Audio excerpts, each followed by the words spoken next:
North Africa, November 1942. In a field hospital tent outside Casablanca, a German corporal named Klaus Weber lay on a canvas cot staring at his left leg. The wound had festered for 9 days, turning the flesh black from ankle to knee, filling the air with the sweet, sick smell of gangrene. He had seen enough amputations in Russian field hospitals to know what came next. The saw, the leather strap to bite down on, the 50-50 chance of surviving the shock. When the American surgeon approached with a syringe instead of surgical instruments, Klaus thought, this is how they torment prisoners before they finish the job. February 1943. The Desert War had ground on for 3 years, moving back and forth across North Africa like a tide that could not decide which direction to flow. Klaus Weber had been there for 18 months, a machine gunner in the 21st Panzer Division, watching sand and heat and death become the only constants in an existence that felt increasingly abstract. He was 24 years old, son of a baker from Cologne. He had joined the Wehrmacht in 1940 with vague notions of duty and adventure, found instead dysentery and sunburn and the peculiar boredom of desert warfare, interrupted by moments of incomprehensible violence. The wound happened during the American counteroffensive at Kazarini Pass. Artillery fire from positions Klaus could not see. He was running between cover positions when something struck his left leg just above the ankle. Not shrapnel exactly. A piece of rock blown apart by a shell, moving fast enough to tear through muscle and lodge itself deep in the tissue. He fell hard. He fell hard. His squad mates dragged him to cover, applied a field dressing, and continued fighting.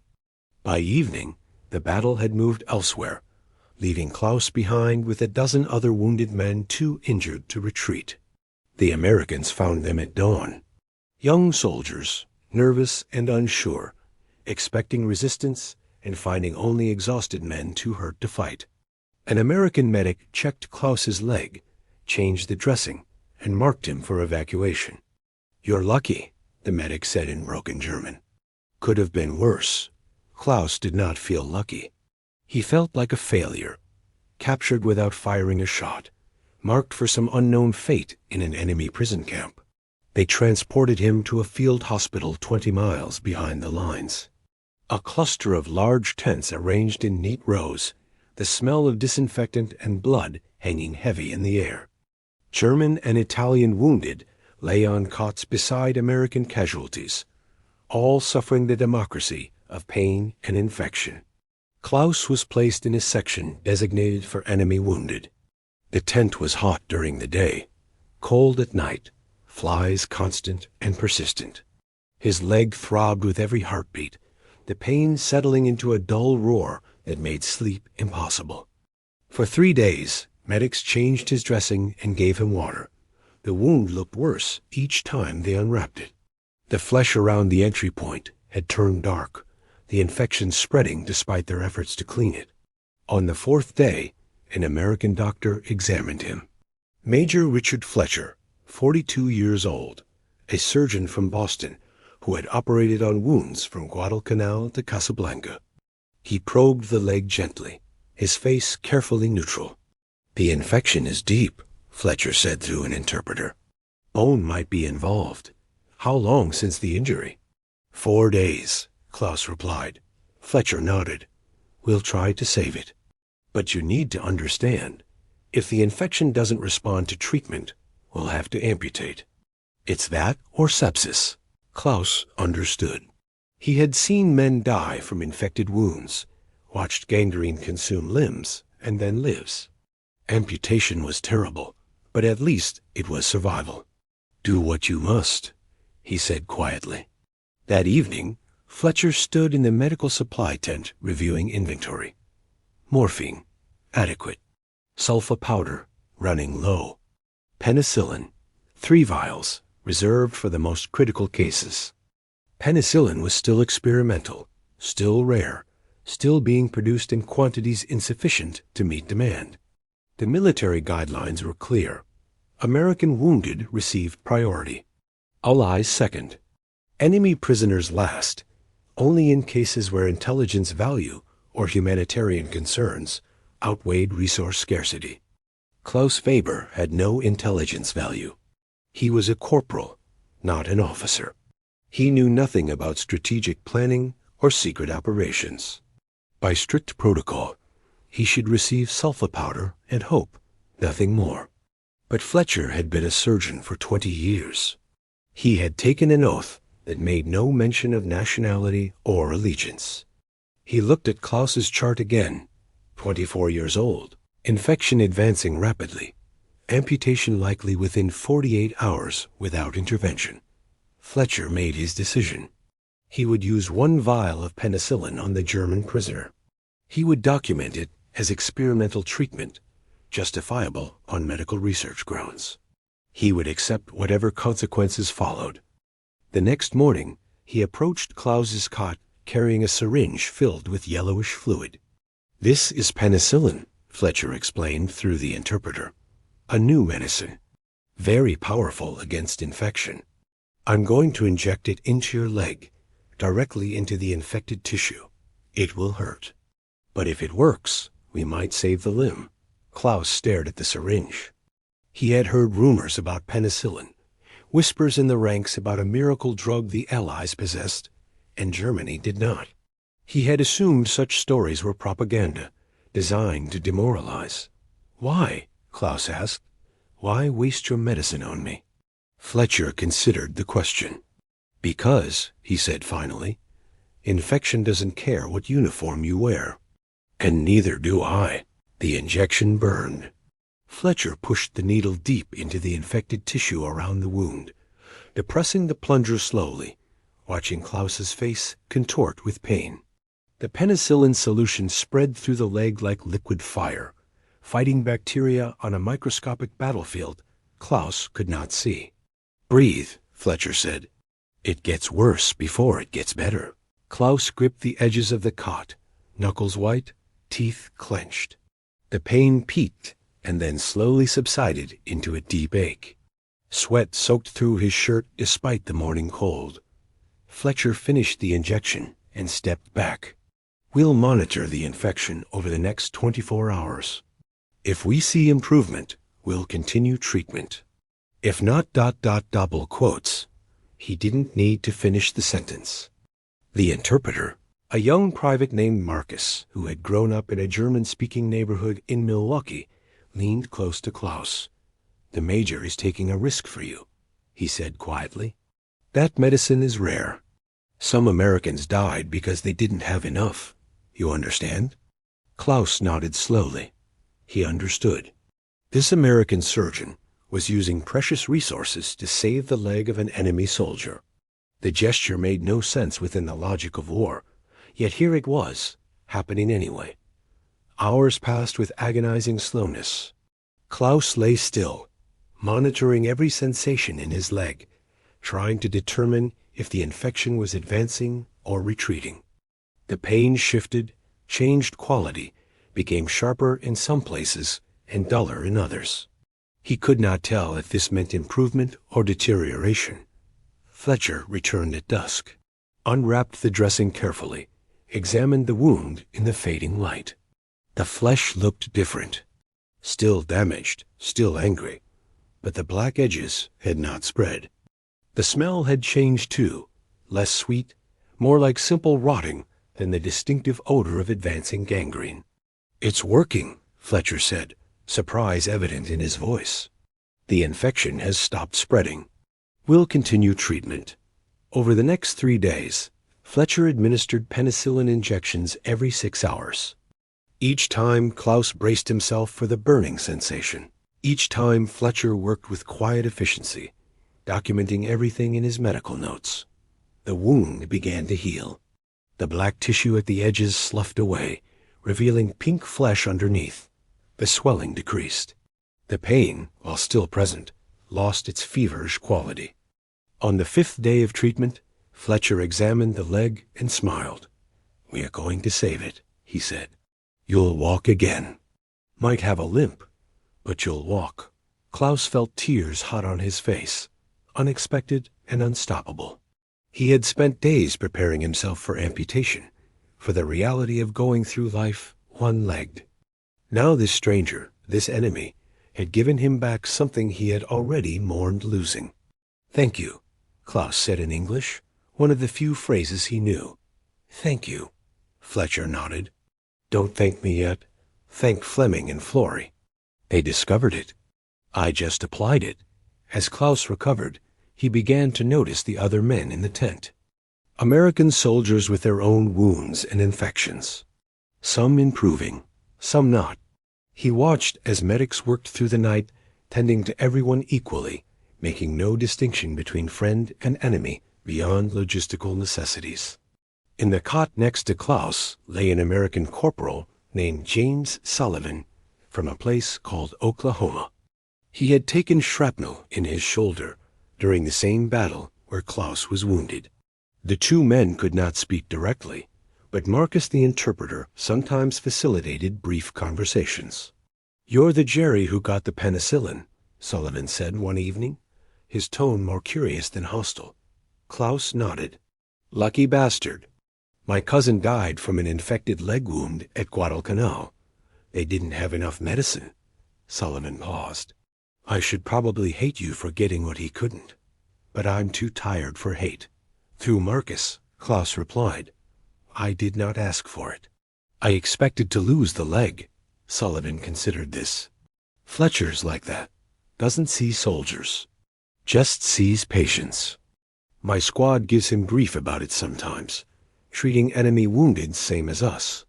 But I figure if I was captured, I'd hope for a German doctor like him." The conversation ended there, but something subtle had shifted. Klaus and Sullivan acknowledged each other when their eyes met. Small nods. Recognition of shared circumstance. By the second week, Fletcher had Klaus attempting to stand. The leg could bear weight, but barely. The muscles had atrophied from days of immobility. The injury had disrupted normal mechanics, and pain flared with every attempted step. An Army physical therapist, Sergeant Linda Morrison, took charge of Klaus's rehabilitation. She was 35, efficient and unsentimental, a former polio nurse from Chicago, who treated recovery as a series of mechanical problems requiring systematic solutions. "You're going to walk," she announced in English, which Marcus translated. "It'll hurt. You'll want to quit. But you're going to walk." The first session lasted 10 minutes. Klaus managed 3 steps before the pain became unbearable. The second session, he made it to 5. The third session, 7. Morrison pushed him relentlessly, adjusting her approach based on what worked and discarding what didn't. She showed him exercises to rebuild muscle, taught him to distribute weight properly, corrected his posture when he compensated incorrectly for the injury. "Why do you care?" Klaus asked one afternoon, frustrated and exhausted. "I'm your enemy." Morrison looked at him flatly. "You're my patient. That's all that matters in this tent. Outside, you can be whatever the war says you are. In here, you're a man who needs to learn to walk again." Klaus thought about this often during the hard weeks that followed, about the strange space the hospital created, a bubble where normal rules seemed suspended. Enemy and ally still existed, but temporarily subordinate to injury and healing. In March, Klaus received permission to write a letter home, heavily censored, but allowed under Geneva Convention protocols. He sat with a pencil and paper, trying to explain his situation in terms that would pass the censors and not worry his family unnecessarily. "Dear Mother and Father, I am writing from an American hospital facility in North Africa. I was wounded in action, but am recovering well. The doctors here have treated me with skill and care. I expect to be transferred to a prisoner camp soon, where conditions are reportedly acceptable. Please do not worry. I am alive and healing. Your son, Klaus." What he could not write: that an American surgeon had saved his leg using medicine Germany did not possess. That enemy nurses changed his dressing with the same care they gave their own wounded. That he had watched propaganda about American savagery, dissolve in the face of professionalism and basic decency. His mother wrote back 6 weeks later. The letter had traveled from Cologne through Switzerland, across the Mediterranean, into Allied hands. It arrived water-stained and twice censored, but intact. Klaus, we received word you were wounded and feared the worst. Your father and I thank God you are alive. Cologne has changed much since you left. There are shortages of everything now. But we manage. Come home when this madness ends. That is all we ask. Mother, he read the letter multiple times, trying to extract meaning from what was said and what was carefully not said. The shortages, the word madness applied to the war. His mother had never been political, but there was something in these few lines that suggested exhaustion, perhaps disillusionment. In late March, as Klaus practiced walking with a cane, Fletcher stopped by during evening rounds. He checked the leg, pronounced it healing satisfactorily, and sat down on the adjacent empty cot. You'll be transferred next week, Fletcher said, to a POW camp in Algeria. From there, probably to the United States or Canada. You're looking at 2, maybe 3 years of imprisonment if the war continues its current trajectory. Klaus nodded. He had expected this. Fletcher continued. I wanted to talk to you before you leave. About the penicillin. I am grateful, Klaus said carefully. That's not what I mean. Fletcher paused, choosing his words. I used medicine on you that some of my own men died without. I made that choice consciously, and I'd make it again. But I need you to understand why. Klaus waited. Medicine isn't supposed to take sides, Fletcher said. The Hippocratic Oath doesn't have exemptions for wartime. I took an oath to do no harm, to treat the sick and injured. Your leg was infected. I had medicine that could help. Everything else is politics, and politics has no place in the operating room. In Germany, Klaus said slowly, they teach us different rules, that some lives matter more than others. That service to the state supersedes individual concerns. And do you believe that? Klaus thought about the question. About the leg he still had, because an American doctor rejected that philosophy. About the ward where enemy wounded received the same care as allies. About Morrison's relentless physical therapy and Sullivan's grudging respect and the interpreter, Marcus, who translated conversations that military protocol said should not happen. I believed it once, Klaus said finally. I am not sure what I believe now. Fletcher nodded. That's honest. Most people go their whole lives without questioning what they're taught. He stood, prepared to continue his rounds. Take care of that leg. It's a good leg. Would be ashamed to waste the effort we put into saving it. The prisoner camp in Algeria sprawled across a former French Foreign Legion outpost. Barbed wire, guard towers, rows of long barracks housing thousands of German and Italian prisoners captured across North Africa. Conditions were austere but acceptable. Adequate food, clean water, medical care for the sick. Klaus arrived in April with a transport of 200 other wounded prisoners deemed stable enough for transfer. He walked off the truck with a pronounced limp, but under his own power, using a cane Morrison had found for him before departure. The camp processed him efficiently. Photographed, documented, assigned to Barracks 14 with 40 other enlisted men. He was issued 2 blankets, a metal cup, a spoon, and instructions about daily routine. That evening, sitting on his bunk, Klaus examined his leg. The scar ran from ankle to mid-calf, angry red tissue that would fade to white over time. He could flex the ankle, rotate the joint, bear weight. The limp would probably be permanent, but the leg functioned. Around him, other prisoners talked about battles and capture, complained about rations, speculated about the war's progress. Klaus listened without participating, thinking about the field hospital he had left behind. The camp operated on routine, morning roll call, work details for those physically able, meals at fixed times, evening roll call, lights out. Days blurred together in monotonous succession, broken occasionally by Red Cross packages or letters from home. Klaus was assigned to the camp library, a small room stocked with donated books in German, Italian, and English.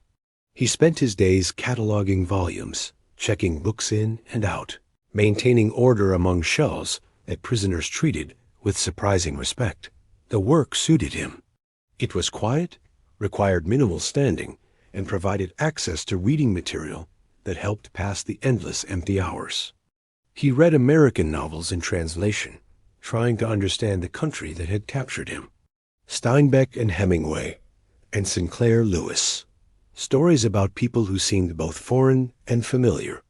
In June, a new prisoner arrived, Lieutenant Hans Bruckner, captured near Tunis, a doctor who had worked in military hospitals before being assigned to a combat unit.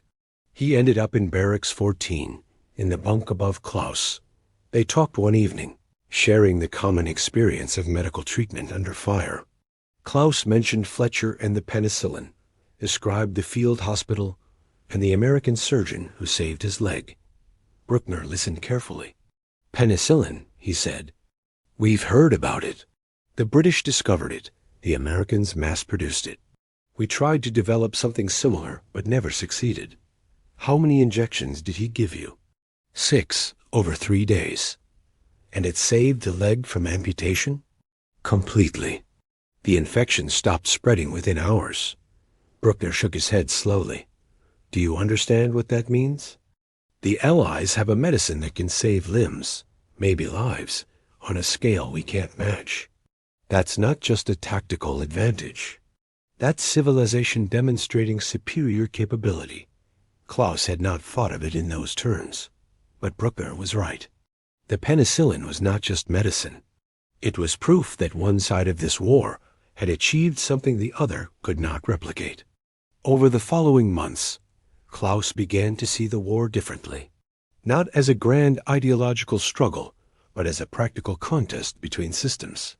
One system had produced penicillin and distributed it even to enemy wounded. The other had not.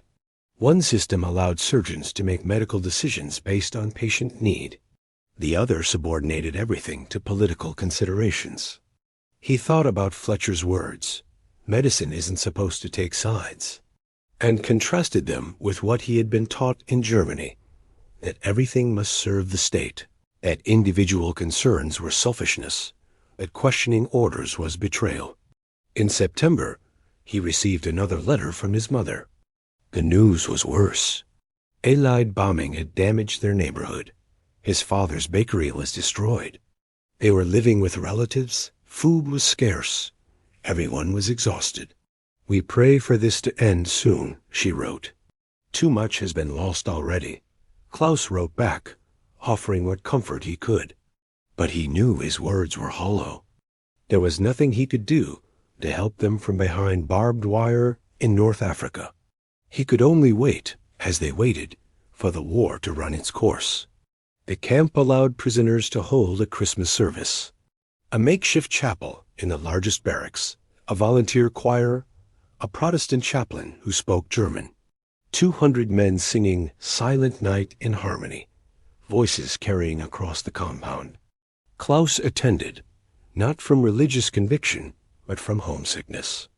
The familiar words, the familiar melody, the shared cultural memory of better Christmases in a different time. After the service, Lieutenant Bruckner approached him. I've been thinking about your American surgeon, he said, about the choice he made to use penicillin on you. Yes? That choice represents everything this war is really about. Not territory or ideology, but what kind of world we want to build. One where medicine serves politics, or one where politics serves humanity. Klaus nodded slowly. I think I understand. When this ends, Bruckner continued, we'll have to help build that second world. The one where a German soldier gets the same treatment as an American. Not because it's politically convenient, but because it's right. They stood in silence, watching other prisoners file out of the chapel into the desert night. May 1945. Word reached the camp that Germany had surrendered. The war in Europe was over. Italy had already collapsed. The regime that had sent Klaus to North Africa no longer existed. The prisoners reacted with complex emotions. Relief that the dying was finished. Fear about what came next. Uncertainty about the country they would eventually return to. Klaus thought about Cologne, about his parents, about whether anything recognizable would remain. The letters had stopped arriving in February, lost in the chaos of Germany's final months. He did not know if they had survived. Processing for repatriation began in June, but moved slowly. Thousands of prisoners, limited transportation, a devastated Europe that needed rebuilding before it could accommodate returning soldiers. Klaus remained in the Algeria camp until September, working in the library, reading about the occupation and reconstruction, trying to imagine a future. He arrived in Cologne in October 1945. The train station was rubble. Half the city was rubble. He walked through streets he remembered only by their relative positions, every familiar landmark destroyed or damaged beyond recognition. His parents' building had survived, remarkably. He found them in the basement apartment, thinner and older, but alive. His mother cried when she saw him. His father gripped his hand and said nothing, eyes wet. That evening, Klaus told them about the war, about North Africa and the wound, and the American surgeon who saved his leg. He did not emphasize the penicillin initially, but when his mother asked how he avoided amputation, he explained. His father listened carefully, then said, "This doctor. He had no reason to help you. No, but he did anyway." Yes, his father nodded slowly. "We were told Americans were our enemies, that they wanted to destroy us. But your American surgeon wanted to heal you." I have been thinking much about what we were told and what was true. Klaus recognized the tone. His father was questioning the propaganda, re-evaluating the lies they had all been fed. It was a small thing, but significant. One mind changing, one man recognizing that the enemy had been more humane than his own government. In November, Klaus attempted something that seemed impossible, writing to Fletcher. He had no idea if the surgeon had survived the war, where he might be stationed, whether mail could reach him. But he tried anyway. He addressed the letter to Major Richard Fletcher, United States Army Medical Corps, sent it through Red Cross channels, and hoped. 3 months later, impossibly, he received a reply. "Dear Klaus, I was surprised and pleased to receive your letter. Yes, I survived the war and am now back in Boston, resuming civilian practice. I am glad to hear you made it home safely and that your leg continues to function well. You asked why I used penicillin on you when American soldiers were dying without it. The truth is simpler than you might think. You needed it, I had it, and my oath as a physician superseded my duty as a soldier. I would have made the same choice for any patient in that condition. You also asked if I had regrets. None. Medicine should heal, not harm. War forces us to make terrible choices, but when we have the power to alleviate suffering, we must use it regardless of who the patient is. I hope you are rebuilding your life in Germany. The work will be hard, but necessary. Europe needs people who understand that nationality is less important than humanity. Wishing you health and peace, Richard Fletcher Klaus kept the letter for the rest of his life. It became his proof that even in war's darkest moments, individual acts of conscience were possible. That one person could choose mercy over expedience and change the course of one life entirely. Klaus's father was too old to rebuild the bakery alone. So Klaus became a baker, learning the trade he had once dismissed as uninteresting. They worked together, father and son, rebuilding the ovens brick by brick, scrounging for flour and sugar, baking bread for a city that was always hungry. The work was hard. The leg ached in cold weather and after long days on his feet. But the limp reminded him daily of what he had learned, that enemies could show mercy, that systems mattered more than ideology, that small acts of decency in terrible times had consequences that rippled forward. In 1947, he met Anna, a woman whose family had survived the bombing of Hamburg. They married the following year, had 2 children in the 1950s, built an ordinary life in extraordinary times.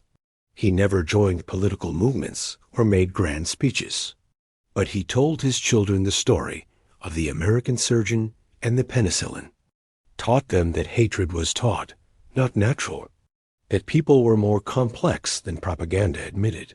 In 1965, Klaus received an invitation. A medical conference in Cologne, American doctors presenting on advances in antibiotics since the war. One of the speakers, Dr. Richard Fletcher, now 65, still practicing, still teaching. Klaus attended. Sat in the audience, listening to Fletcher discuss penicillin's development, its wartime applications, its role in post-war medicine. When the lecture ended, he approached carefully. Dr. Fletcher? Fletcher looked at him, recognition dawning slowly. Klaus Weber? They shook hands. 2 men, now middle-aged, connected by a moment 23 years in the past. Your leg? Fletcher asked. Klaus lifted his trouser leg slightly, showing the scar. Still works. Aches in winter, but functional. Good. That's good. Fletcher paused. I think about that field hospital sometimes. About the choices we made. Whether we did enough. You saved my leg, Klaus said quietly. And in doing so, you saved more than that. You showed me that the propaganda was lies. That the enemy was human. That decency existed even in war. Fletcher nodded. That's what medicine should do. Remind us we're all just people trying to survive. They talked for an hour. About the war, about their families, about the world that had emerged from the ruins. Then they parted, knowing they would likely never meet again, but grateful for the chance to close the circle. Klaus lived into his 70s, running the bakery until age-forced retirement. He told the story of the penicillin to anyone who would listen. Customers, grandchildren, students studying the war. The story became family legend. The American surgeon who saved Opa's leg.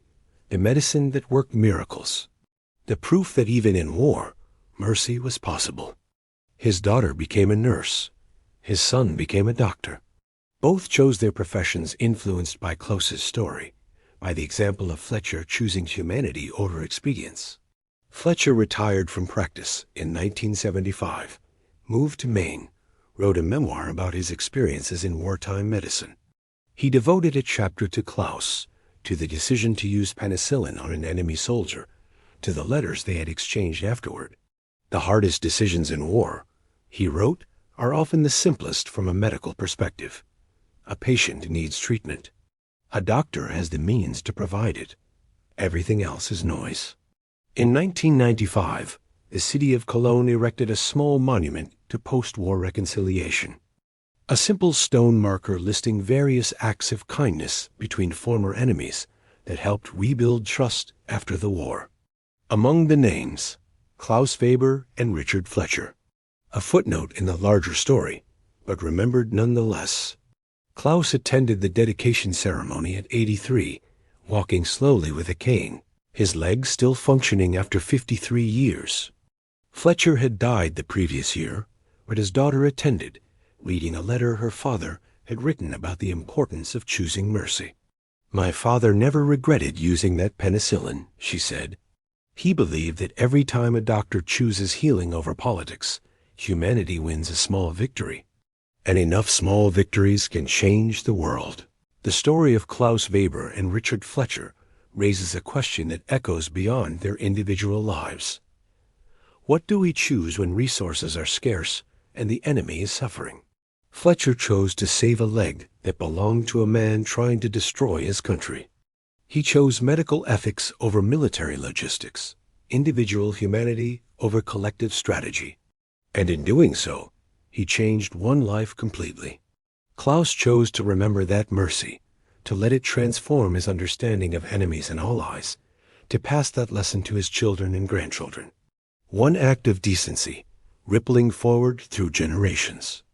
Neither man was a hero in the traditional sense. Fletcher simply followed his oath. Klaus simply acknowledged what that meant. But together, they demonstrated something essential, that war does not eliminate the possibility of goodness, only makes it harder to choose.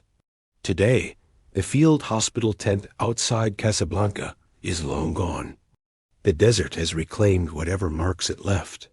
The prisoners have scattered to graves or old age across 2 continents. But somewhere in that empty space, if you know the story and use your imagination, you can almost see it. An American surgeon with a syringe of yellowish fluid. A German soldier expecting amputation. A choice made in seconds that would echo for decades. The injection burning as it spread through infected tissue.